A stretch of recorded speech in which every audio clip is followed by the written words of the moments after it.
नमस्कार विद्यार्थी मित्रांनो, बघा स्पर्धा परीक्षा किंवा सरळ सेवेमध्ये तुम्हाला ग्रामसेवकावर प्रश्न पडत असतात. तर ग्रामसेवकासंबंधी काही महत्त्वाची माहिती बघा. पहिल्यांदा निवड, ग्रामसेवकाची निवड जी आहे ती करते बघा रे जिल्हा निवड समिती. ती एमपीएससी करत नाही, जिल्हा निवड समिती जी आहे ती ग्रामसेवकाची निवड करते.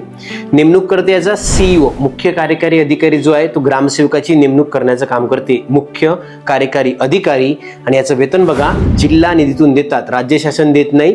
जिल्हा निधीमधून जो आहे ग्रामसेवकाचं वेतन दिलं जाते. पुढे बघा, ग्रामसेवक जो आहे हा ग्रामपंचायतीचा सचिव किंवा प्रशासकीय प्रमुख म्हणून कार्य करतो. तो ग्रामपंचायतचा सचिव किंवा प्रशासकीय प्रमुख म्हटलं तरी ग्रामसेवक. आणि याच्यावर बघा लास्टमध्ये आणि महत्त्वाचा टॉपिक आहे नियंत्रण. तर नियंत्रण लक्षात घ्या, तुम्हाला नियंत्रण राहत त्याच्यावर एक तर विस्तार अधिकारी, आणि विस्तार अधिकाऱ्याच्या वरती बघा त्याच्यावर आपला BDO गट विकास अधिकारी जो आहे याचं नियंत्रण राहते. तशाच माहितीसाठी आमच्या चॅनलला सबस्क्राईब करा आणि व्हिडिओला आवडला असेल तर व्हिडिओला लाईक करा.